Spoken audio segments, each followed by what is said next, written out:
Okay, so we're going to talk about non-linear programming versus linear programming. At least our thoughts and philosophies on it. So you've never ran a fully linear program before, not even for a month? I don't think so, no. And when I did it before, it was like, when I started working out, it was like, it was the segmented training, meaning like I do like the big push, like big movement, and then followed by isolation, and then followed by a little bit of cardio. And then the next day, just anything else that doesn't have anything to do with that other body part. So you were winging it. Yeah, I did. And then until you get... Like it has structure, but you're winging it. Kinda... It's got flexibility. In the beginning, until I got to a point, I was already training at Sunridge then too, until I got to a point where, you know, you go through Men's Health magazines, you go through all these books and YouTube videos. I was like, oh, it's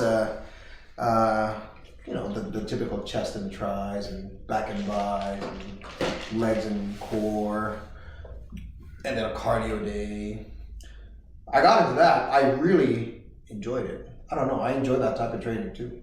Mm-hmm. I enjoyed, I guess, from all of my experiences, I've done bodybuilding, I mean, isolation training. So the definition of a linear program, meaning like you had set days, like Monday, like if you were on a 5-day program, set days with set exercises, set variables, and like you track the weights. Progressive and overload. You progressively overload and you do the same shit for 4 to 6 weeks. I kind of, you've done that. That was the, not for very long. Probably 6 months. It's a fucking liar.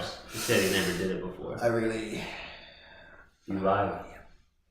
How can people trust anything you say now? You can't, I guess. You can't. You gotta take my bullshit. That's it.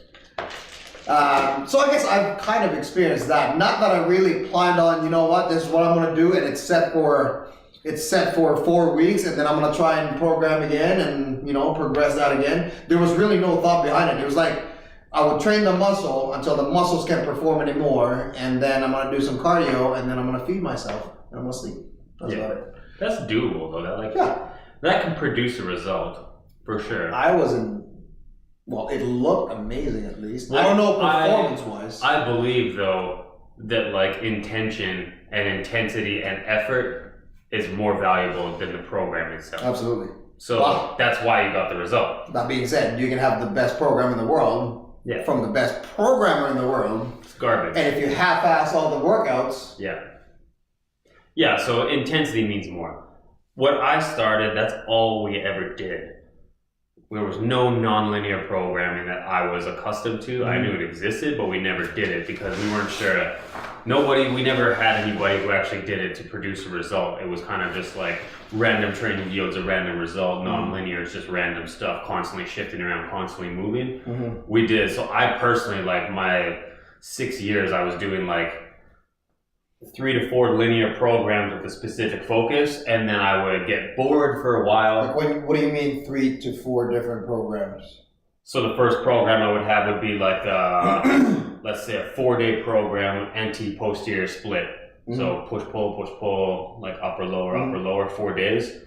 And I would have the rep scheme focused on like what I would call functional hypertrophy, being like some strength, some hypertrophy. So I say that 8 to 12? I say that more like 6 to 8. 6 to 8. More like 6 to 8 rep range is functional hypertrophy. You're still getting some strength gain, but you're still getting some muscle development, right? Is it functional hypertrophy or like strength hypertrophy? When I say, functional hypertrophy being like there was not many bodybuilding, like there's a lot of. I don't see value doing like a leg extension for 6 reps.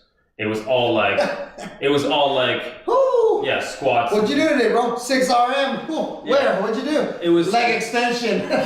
It was like functional movements. That's when I said functional hypertrophy. So I'd run a functional hypertrophy, then I would run like a 6-day advanced, like a superset bodybuilding split. And then after that, I would do a pure strength, like maybe a 5x5 program. Everything I ran was linear. You'd be like, we're going to do functional movements, get the body moving properly. Then we're going to try to put on some size and push everything to failure. Then we're going to try to get stronger. So when we go back to the other ones, we're constantly leveling up. Mm-hmm. So it was a focus. I wonder, here's one thing about linear programming for me. That right now, I just kind of, not that I kind of question it. Up to what point are you going to be progressing? Like, at some, it cannot happen like, oh, I'm going to squat 400 this month for the next 3 months, and then for the next 3 months after that, I'm going to be squatting like, let's say 450, and then it's no 500, different. And then... It's no different compared to any other style program, though. I ran multiple bodybuilding programs and did not put on any size because I wasn't eating enough for it. Was the intensity there, Eric? The intensity was high. So it actually got me more, like, I looked really large because I was so cut because I didn't have any body fat on me. So the intensity was high. I put on as much muscle as my frame would allow, and then it started cutting body fat down because I wasn't eating enough. So I got super shredded and I was very aesthetic, but I wasn't putting on any more size that I wanted to. Like, I was plateaued on size because of diet. Isn't it just food out, like, at that point? At that point, it was just food. But that's what I'm saying. I did a 6-week bodybuilding program, and then a 6-week bodybuilding program, and then a 4-week bodybuilding program, different splits, different variables, but no longer getting the result that you want out of those programs because that missing link was no longer attached. Did you have a coach? Or was it just you programming for yourself then? On and off. Like, I more, just because we're surrounded by coaches, I would more just get input from other people and just get I would put my spin on it with some advice from other peers, more than anything. But yeah, like, I reached plateaus aesthetically wise from bodybuilding programs because I loved working out. I don't like eating. I love exercising, pushing myself, don't like cooking.